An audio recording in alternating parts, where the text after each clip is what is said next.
All right, it's live. So welcome everyone to the BDSM podcast. Another episode coming at you, and we're gonna continue our journey here. We are in the back into the Midwest, North Central Midwest, whatever you want to call it, and we're gonna talk about North Dakota. So we're almost done with ends. So that's going to be it's going to be good because the next couple states I know we might have a two maybe three-parter depending, so Mm-hmm. it should be interesting since a couple of them are some places that we both have lived. But Yes. well, I am Professor Porkline. I'm here with my awesome co-host, The Meat Viking. and so we before we start we got to do the two things, and the first one is going to be the safe word, man. So what was the reasoning behind this one? So you know how every state has their own slang to describe certain kind of animals, right? Yeah. Well, in North Dakota, if I were to call something a wicker tail or a flicker tail, sorry, it can be described like a squirrel or some sort of prairie dog. And it's just because of how they flick their tail. But if you just interject flicker tail, it sounds dirty. So Flicker tail. yeah. All right, fair enough. Well, do you have anything in the cup today? I do. I saw this the other day. And Platform's been one of those beers that's been just knocking out of the park as far as I'm concerned. And those of you who have been listening for a long time, that's the same brewery that I got those candied yam beers from back around the Thanksgiving time. And this one is called Breezy, and it is supposedly a seasonal sour ale with notes of tropical punch, tangy, and crushable. So I'm not sure about crushable, but I like the others. That's awesome. How does it taste? Good. Good. Yeah. Well, sours. I mean, I've kind of gotten into those recently, but I haven't really been buying some of those lately. So This one's it got a sounds weird like it would be good. aftertaste that it's hard to describe it. And the only way I can describe it, and keep in mind, I'm using this, but not in the term that you would typically think this as, but punched in the nose is how I'm going to describe the aftertaste. Okay. Or it's not like a bad being punched in the nose. It's just like, oh, okay, that happened. Just a little boop, like boop. Yeah, yeah, Oh, can't believe you yeah, just punched me in the nose. yeah. All right. Well, I went to the old liquor store this weekend and I got myself a couple different things. But what I'm doing today is a Martin Brewing Company in Fort Worth, and it is called Puppy Chow. It's a Ooh, it's a stout or a pastry stout that legit tastes exactly like you would think so. If you've ever had Puppy Chow or made it, then you know exactly how that beer tastes. oh yeah. Well, So you know, that actually kind of segues in really nice because that's one of the things I saw that North Dakota is famous for. I don't know if you all saw right, that or man. not. Well, take the first one, then we'll get right into it. Yeah, hold on one second.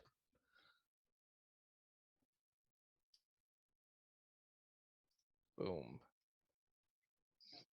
Okay. Bear with me because apparently putting North Dakota puppy chow sets it up to buy and sell chow puppies. So now I have to refind where uh where that was. That's funny. Yeah.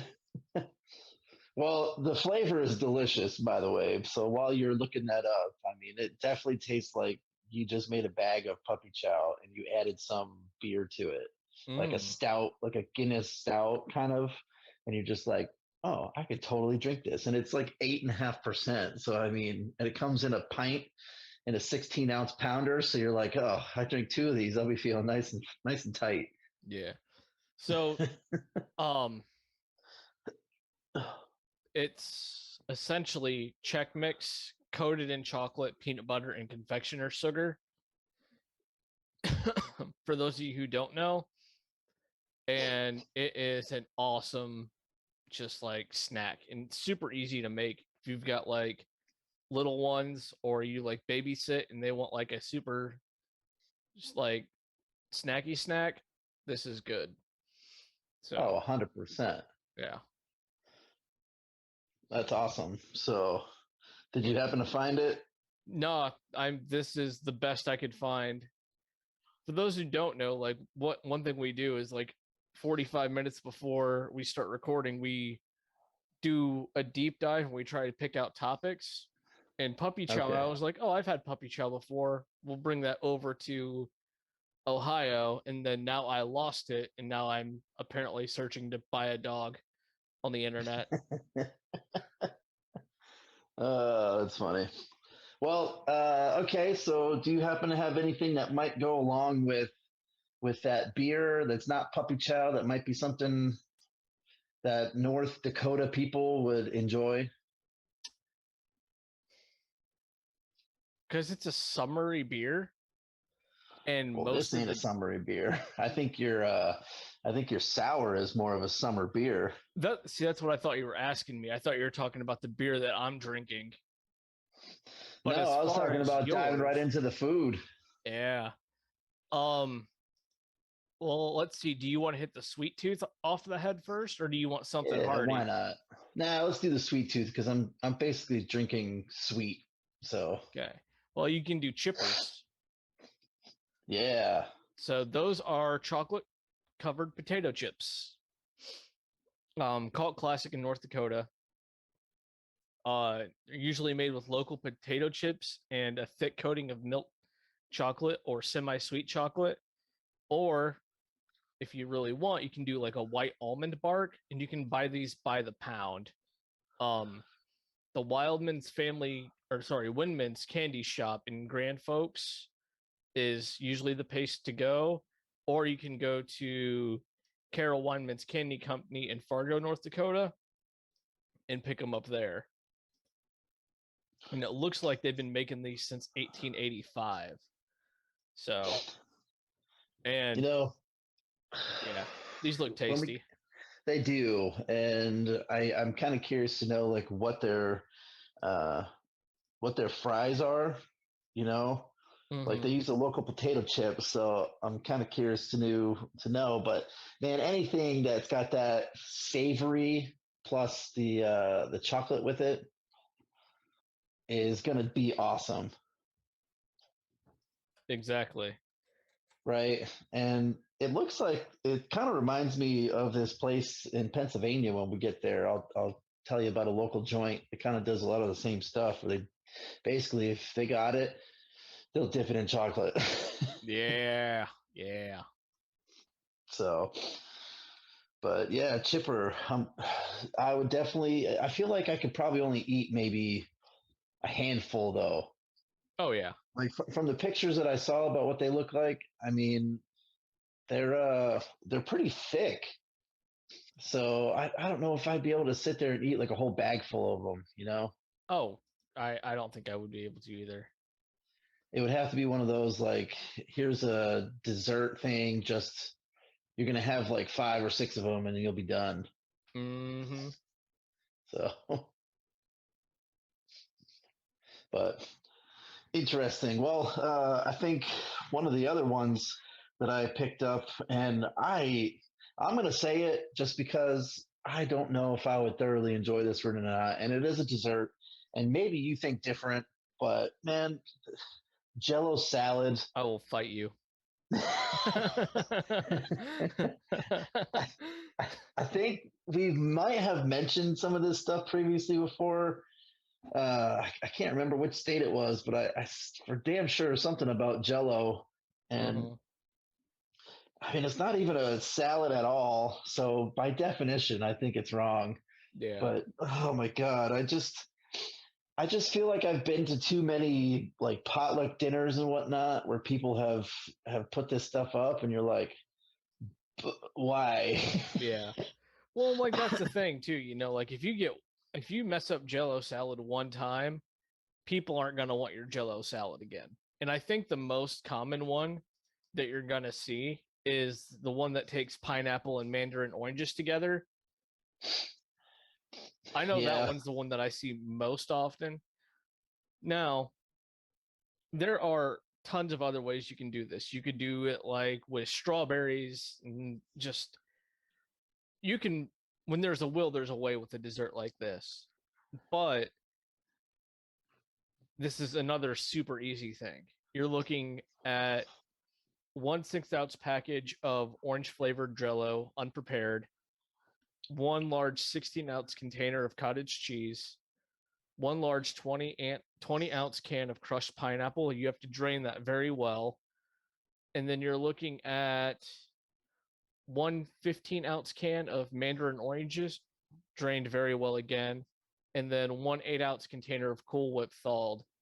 And you're going to mix together your dry orange Jello and cottage cheese, let that sit for 10 minutes. Then you're going to stir in the drained pineapple and oranges, and then you're just going to fold that in Cool Whip and just refrigerate until you're ready to serve it. So, like, it's easy. Yeah, it's easy, but I still feel like people can fuck it up, and it just Right. Oh man, and then you know what? A lot of times it's usually served with food. It's not like a dessert in itself. Mm-hmm. So that you put that next to some of your hot food, like a ham or whatever, and now it's starting to melt, and you're getting all that mandarin and all that, the lemon or whatever is there, and it's just not mixing well with the food. Like if it was just a regular dessert and mixed with some other desserts, I'd probably be a little bit better with it. But I feel like there's just better desserts to have. Yeah. Now, like, I agree with you because I've had that happen to me before. Like, it was Thanksgiving or maybe it was Christmas one year. And yeah, it made the ham taste a little funny that it was sitting next to. But honestly, if you just Google some like Jello salad recipes, I just found another one for a strawberry Jello one. So, and I can look again. Here is a cranberry one, a lime one. Here's one that's like shooters. This one's almost conveniently enough Easter themes because it looks like the marshmallows that they put on there are the multicolor marshmallows that you see around Easter this time of year. And then they did a base lime Jello. So what you have, I'm going to screen share right here.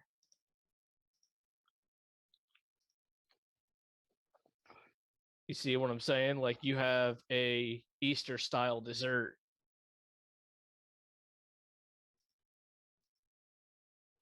Oh, I guess it didn't share. There we go.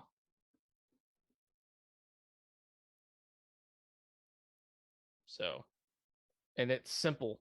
Again, 3 ounces of lemon Jello, 3 ounces of lime Jello, boiling water. This uses mayonnaise.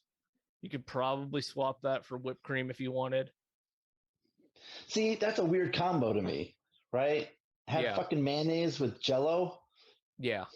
Like that's Dave Chappelle sitting on the toilet looking at the magazine going white people. Yeah, no, I agree. So I'm pretty sure the mayonnaise in this is just acting as a binder. Probably. And I mean, mayonnaise is basically just eggs and oil anyway. But, like sometimes those mayonnaise things have a little bit of a taste. Like I ain't putting Miracle Whip in that because Miracle Whip has a funkier taste than Hellman's. Yep. But still, just when I'm thinking Jello, I'm thinking of like jiggle, jiggle, jiggle, not mayonnaise binder. Right. So let's see. There were a couple other ones too. Like here's a different kind of Jello salad. You got some like red, white, and blue. You got a lemon Jello salad over here, raspberry Jello salad, your traditional orange Jello salad. Yeah. Now, like I don't know if you remember, but I specifically remember these right here. Like, oh yeah, the ones that are made in like the bundt cake. Yeah, yeah. Yeah, the creamy lime. That just takes me back to my childhood going like, why? Yep. Why? Yep. Yeah. And you remember watching Christmas Vacation, right? National Lampoon? Yeah. Yeah. Remember when they drop the presents off and the one starts leaking, and Uncle Eddie comes over and licks it off of the finger, and he's like, "That's lime." I think I do Jesus remember Christ! now. She, she wrapped up the dessert. So, well, there's one. Moving on. There's one that I didn't even realize apparently was going to be a popular thing up this way, because I just don't see the influence with it. Like where I'm at in Texas and southern states, like you can see that, but it's taco in a bag, or also known as a walking taco. Yep. So I have enjoyed these numerous times, and surprisingly enough, my wife had no idea what the hell a walking taco was, and she's lived in Texas almost her whole life. And I had to introduce this to her, and even people in Ohio. Like I have friends that are down here that lived in Ohio. I was like, oh yeah, we used to have that all the time. It's like, how did you not know about this? This is one of the easiest things to make and easiest things to eat, and you can fucking walk around with it. Like, Yep. I mean, I could totally see how it could be, get it at some fair or some, high school game or whatever. But again, I just don't see how you're so far north and that Mexican kind of influence doesn't really kind of be around. I Yet the don't know. people in the South are like, oh yeah, we could probably just get legit Mexican food anyway, so I probably don't need to have a walking taco. I don't know, dude. Apparently, food doesn't have any boundaries.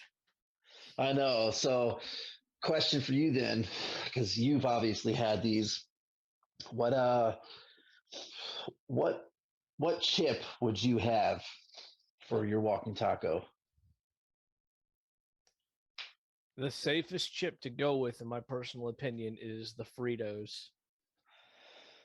Okay. Fritos is a good one. I like just a regular nacho cheese Dorito Okay. at the very least. And I'm not a big fan, but I'd eat it if it had the Cool Ranch Dorito. Yeah. But any of those other ones, like I think those three are probably the best ones. I'm not really liking the just regular Lay's potato chip, but No. Because like you want a chip with actual like flavor, you know? yeah, And like the reason I say it's safest to go with the Fritos is because those generally have a very just same texture, same flavor. Where I'm sure you've had this before. You grab a Dorito and it either has all of the flavor from the entire bag on it or it's got no flavor at it's all. got nothing. Yeah. Yeah. Well, that's why you crunch it up, man. Well, yeah, but still. I guess one of the positives of these things too is that you could just mix it all up in the bag. Oh yeah. Like crunch up the chips and whatnot, start adding your stuff, and just start crunching it again, just so that it mixes up pretty easily. And then, dude, just stick the fork in it, and you're good. Oh yeah. So, Walking Taco. Truly a timeless classic. yeah, someone made a lot of money off of selling those bad boys. Mm-hmm. So, what you got next? So do you want to go with another timeless classic? I'll give that one to you, man. Whatever you want to do. Okay. So you and I have definitely had variations of this before. It is known as Nofella soup. Okay. It is a rich chicken and potato broth mixed with hearty vegetables and the Nafella dumplings. So this Ooh. is a soup specifically for them cold nights up north, and it is essentially so popular in North Dakota that the locals will actually buy this per the bucket that it's made in. So you're looking at like pounds of soup. Yeah. So now we've talked about potato soup before. You and I both Yeah, love the potato soup. I do. So I think this is going to be a hands down safe win on getting our approval. Because Yeah. essentially what you're doing is you made chicken and dumplings already good, right? And then you just put it into a potato soup. Yeah. You know, like it's kind of like the best of both worlds there. A little bit of both. I would take it. Yep. Which this also kind of goes along with that dumpling, which I can see how this could also be a part of it too, is um, pierogies. Yep. I guess there's a lot of German influence up that way, and I mean we've kind of talked about pierogies before too, and but they do a lot of cheese ones up there, or they call them cheese dumplings, which again, depending on what influence Polish people is pierogi, and I guess that's a super popular thing up that way as well. Mm-hmm. But I mean, fried is always the best though. Fried pierogies. Oh yeah. So now, do we want to move on to something that we might kind of pass on? Yeah, throw that down. What do you got? Lutefisk. Okay. Its literal meaning is live fish. It is drained stockfish. You're going to use normally cod, ling, haddock, or pollock can also be used. That is brined in lye, soaked to remove the resulting caustic solution, and then steamed until it flakes. The end result looks and feels gelatinous, and it's traditionally served with warm cream or butter sauce and adjoined with copious amounts of beer. So this Dude, is a Norwegian dish that's served across Nordic counties and parts of North America, whose immigrants typically settled. It's got a couple of names. One is the lutefisk, lutefisk, and lipicala. And it is believed that it became a Christmas tradition as a result of Catholic restriction of meats that required fasting on various designated days and weeks, so fish and porridge were substitution foods. So I feel like I'm gonna have to have a lot of beer to even try that. Yep. Exactly what the statement said. Usually mixed with a lot of beer, because that just does not sound super appetizing. No, I'm not a fan of this one. Especially when you have to soak it in lye too. Yep. I mean, lye fucking burns, dude. Yeah. So scrolling down this article here, it says, what does it taste like? Lutefisk tends to be divisive. There are those who revere its smooth, supple, delicate taste. Others who think it's too fishy and can't get past the texture. So. Oh, yeah. Well, when you said gelatinous fish, that just doesn't sound good at all. Yeah. And what's that shit from Alaska? Muktuk. Yeah, muktuk. That's kind of what I'm going to put that next to. Yeah. Is muktuk. Each will have its own nastiness, right? Mm-hmm. Like this shit's freaking dipped in lye, and then you kind of get rid of the stuff by letting it flake, and while that muktuk just is just nasty ass blubber. Yep. Yeah. I mean, I guess if it's down to the saying of, if I have to survive and I have to eat this, I mean, I guess I would stomach it and hopefully I don't throw it up. Yeah. Or shit my brains out. Yeah, I mean, this could go both ways. It could. So. I think that's we're gonna chalk that one up on the loss right there. Yeah, for sure. So now, to give us something to wash that down with, do you want to talk about choke cherry wine? Yeah, man. Since everybody on the stream knows here that I like to do some brewing, and I've done beer and I've done mead, and I've tried wine before, but I've messed that one up, so I didn't go back to it. But this choke cherry wine sounds pretty good because it's the North Dakota's official state fruit. And I think when you're brewing stuff with wild berries, one, you need a shit ton of them, even if you want that flavor. And two, I think because it has like a nice tart flavor to it, it's kind of close to what your sour is, especially when you're thinking of some wine. But it's a colored flavored wine. It looks really dark. It almost looks like a blackberry. So, and the tannins from the berry kind of add in that nice little flavor there, and get a nice little. It's a semi-sweet wine, so it's not dry red. It's kind of like a table wine or like a blush. I would probably say is closest to it. So I would probably serve it room temperature. I guess you can serve it room temperature or slightly chilled. But with reds, I feel like those have to be kind of at that room temperature for its best. So choke cherry, I think that you'd be able to do a lot of extra things with that too. And not necessarily just wine. I feel like that choke cherry can be put into jams and other sauces as well. Exactly. And so it's funny that you mentioned that because there is a dairy, which is the oldest creamery in North Dakota, started making fresh butter in the 1930s and they expanded to ice cream in the 1940s, right?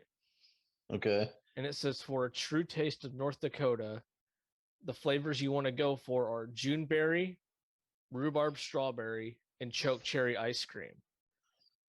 Um, and they serve that with sweet Juneberry and rhubarb strawberry toppings, drizzled with choke cherry syrup.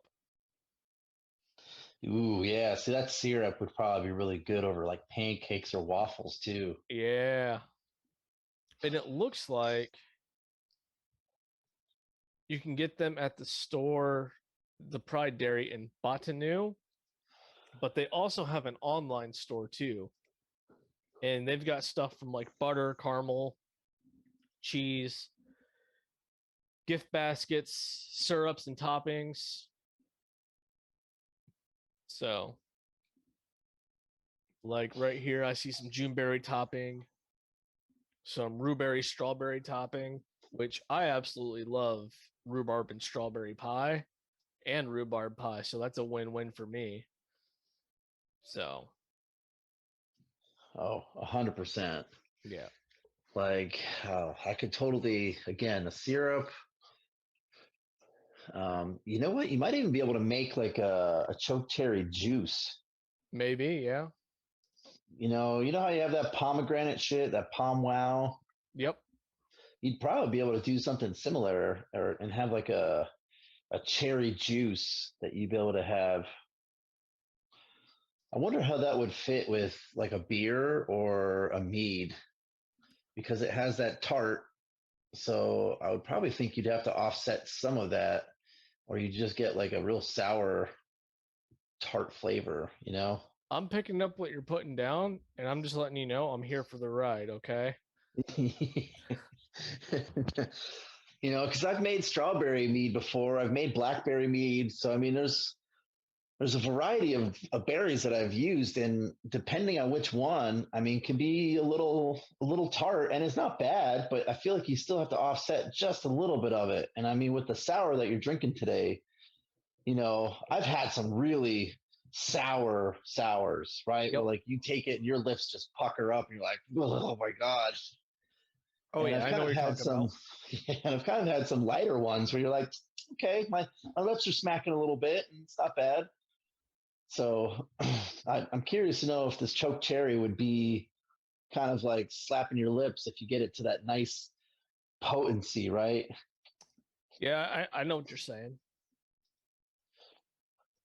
So I wonder if I can find some. I wonder how much it would cost to ship that shit all the way over to where I'm at. I don't know. Because we'll get to it coming up in one of our future ones, especially when we talk about Texas. But they have festivals surrounding some berries down here, and uh, definitely looking at how a choke cherry might have some type of, use or festival, right? So yeah, it'd be interesting to see how that would come out of flavor and how much it would cost. You get my mind going all sorts of places on that. I'm just being Yeah, real honest. where are you thinking, man? So I wonder if it's going to turn out more like that cheer wine that we just talked about in the last episode, where it's got that like heavy cherry flavor. Oh yeah, And then what you could do to offset that, and I'm not sure what that cause might be. maybe a vanilla. Maybe. So I was just curious. Well, maybe there's someone from North Dakota that listens and can tell us. Right? You can put that in the comments and ask and say, hey, does this shit actually taste good? Do you have to offset it, or is it still kind of sweet? Right. Yeah, because I have no idea.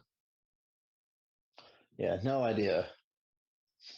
But um, well, I know moving away from kind of the sweetness and getting back into some of the meals, a really good part of that being in the Midwest and where all those damn farms are is the meat that you get from it. And we've kind of talked about how some of these, you know, steaks and uh, stuff that's around. Well, up that way, a big thing is bison, and you get Yes. yourself a nice bison steak. And um, I have had bison before. Have you? Yes, I have. Have you had it ground up, or did you have the steak? Had the steak. All right. So how did you get yours done, and like what did you do with it? Did you put any stuff on it, or what? I treated it like a normal steak, salt, pepper, took a little bit of garlic powder on top of that, cooked it in a cast iron with some butter, basted it, and did it medium rare with some baked Oh, potatoes. okay. That's how I took mine too. Yep. So it's a it's a leaner cut than what you'd get with some cow or other animals that you would eat. So I've also had the bison jerky. Yes, I've had that too. So bison jerky is not too bad either. And again, it's super lean. So it's not a bad deal. And I guess it's easier to kind of dehydrate that then, right? Because you don't have to worry about any of the fat. See, I don't know because I I see where your line's going, but I'm sure you have to still dehydrate it to get it to dry out like you need to for jerky. Yeah, but if you don't have any fat or anything, you just have the meat, then it shouldn't be that bad of a problem. Maybe it won't take as long. Maybe. Let's see.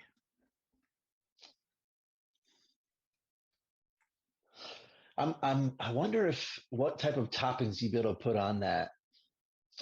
I Like I've been to some steakhouses and you can put on obviously your onions and mushrooms, right? That's going to Mhm. be a super easy one. But I've had other ones where you can do like a blue cheese crust or like a Parmesan cheese crust. I wonder how that would taste with that bison steak.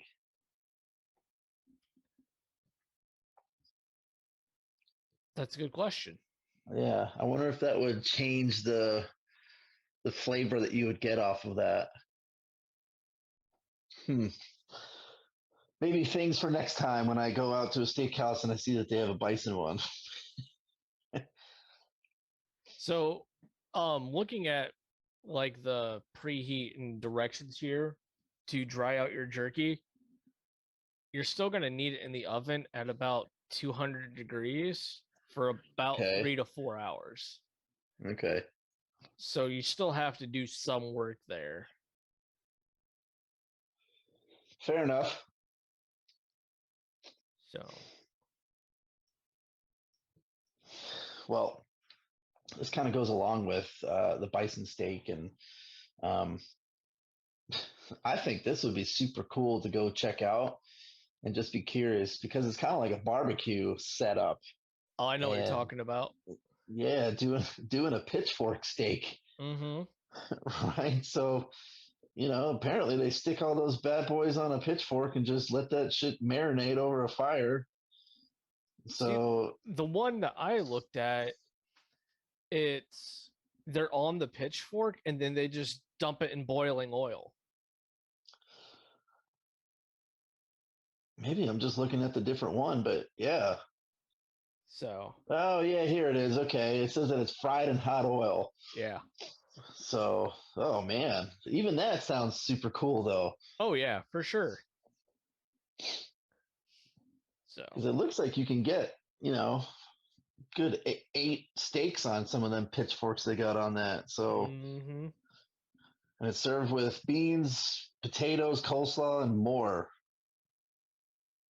I wonder who the hell thought about that, right? Like, let's put a bunch of oil on this and take some nice steaks and just fucking fry it in the oil.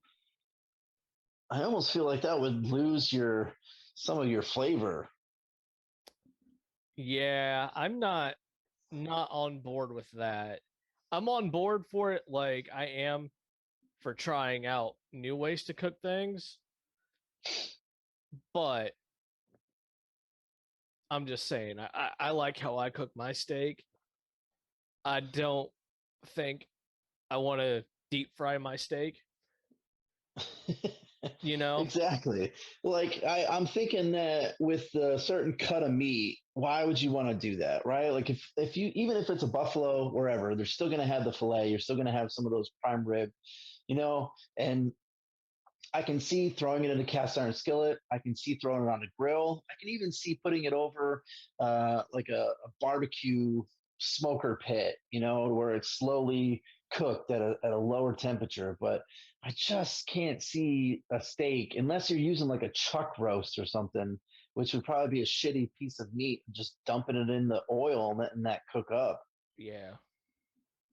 I just don't think that's a good way of cooking that steak. And I mean, I feel like you could also make that cook super fast. Yeah. Now, as a businessman, how many steaks do you think they lose a year from that some bitch just falling off the pitchfork? Oh, I'm sure they're probably digging them out, but yeah, I would think some of them would have to fall off. Yeah. Because I I mean, would, yeah. let me see if I can re-pull up the photo.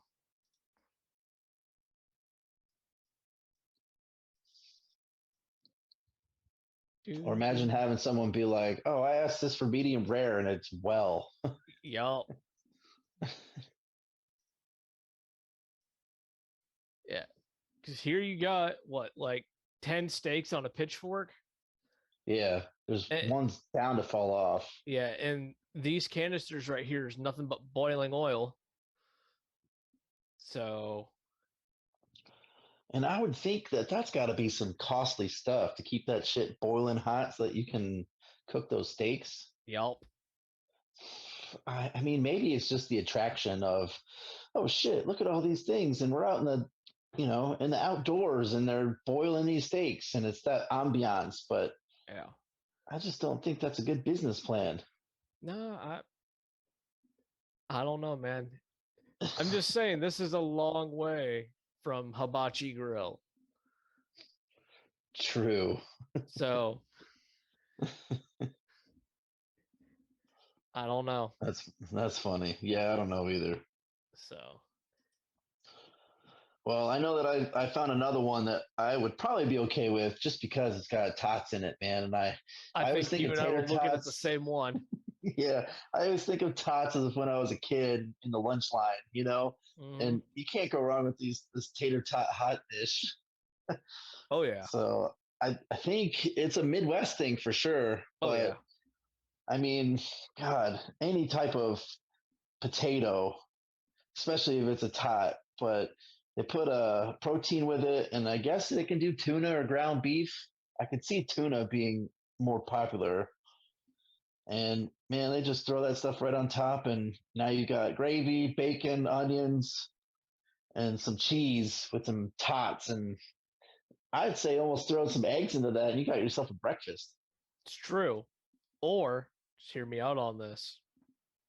Get rid of the tuna, right? I mean, I'm following you. Brown I gravy wouldn't be a on big top. fan of that. Get that sausage gravy on there, right? And then put that next to your goddamn WD-40 steak that you just got from that pitchfork. Yeah, there you go. So I guess that could maybe enhance the flavor a little bit by yeah. putting all that oil in. Yep. Well, you should contact whoever's doing that and be like, dude, you need to add these tater tots. Yeah. They do. So maybe that's what's in one of the other bins that were off the photo on there. They're just boiling up tater tots for us. Hey, man, the good news about that stuff is usually when it's done cooked, it's floating, so you don't have to go digging for it. Right? I mean, at that point, you just take a little spoon that has some holes in it and like a colander hooked up and scoop them all out. Yep. No, they probably got like old grandpappy shovel out there that they use, and it's got like some old fishing basket, and they just like run it through there, and that's however many you get, you get. Oh man, some people come up with ideas, and it's like, how? Why do you do that? Yep. Right? Yeah. But well, I know that for a fact because I've had some of those ideas before. Yeah. So you got anything else you want to talk about? there was only like one other thing, and I'm just gonna like kind of hit on it real quick. All right. And that is Gujin or Kujin, which is a German word for cake, and it's actually like a thick custard dessert poured into sweet dough crust and sliced like a pie. So apparently it came from German-speaking immigrants from what is now Ukraine. Was brought to North Dakota in the 1880s and is essentially popular enough that it's often served with coffee or at weddings. And you can fill it a couple of ways. Okay. Some people will do like a cottage cheese and onion to make it like a savory cake. But the most modern customers prefer sweet varieties, such as peach, strawberry, rhubarb, creamy apricot, blueberry. And I did see a recipe for one that was almost like a coffee cake style, but I can't remember where I found that at. Oh man, that sounds good. Yeah. I haven't had coffee cake in a hot minute. Coffee cake is so good. I might have to try to find a deli or something around here that got, maybe even make it myself. That's probably not a bad idea. Dude, honestly, just go to like your local gas station and look in the candy aisle, and they like they got the candy aisle, right? And then usually like an aisle to the left or to the right of that would be like the Little Debbie aisle. Just treat yourself, man. Get one of them Little Debbie coffee cakes. It'll scratch the itch for the time. True, that's right.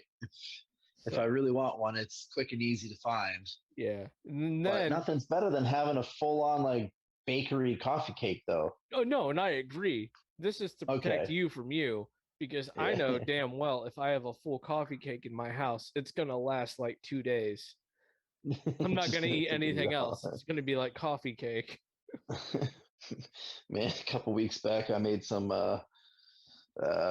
cinnamon rolls because our friends, they just had a baby, and it was a way to say, hey, we made some food for you, so don't worry about it. And I left a couple of them just so I can have them for the next couple days.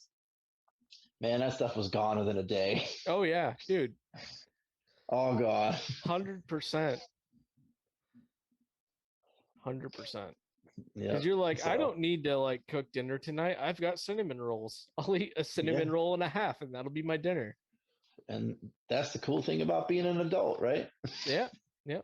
No one's gonna tell you no. That Unless you're shit's married, then you're gonna get well. told no.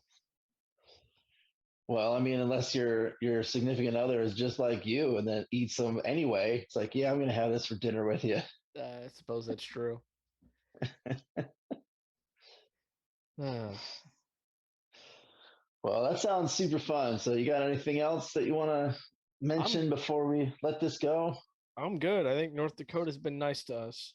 All right, I think so. Well, you can take us out then, and we can get ready for the next one. Yeah. Well, foodies, let us know what you think. Are you going to stay away from lutefisk?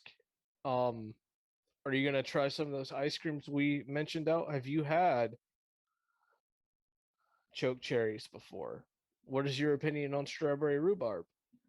Let us know down in that comment section below. And I've been one of your hosts, the Meat Viking, with my wonderful co-host. Professor Porkline And we'll see you all in the next one. in the next one.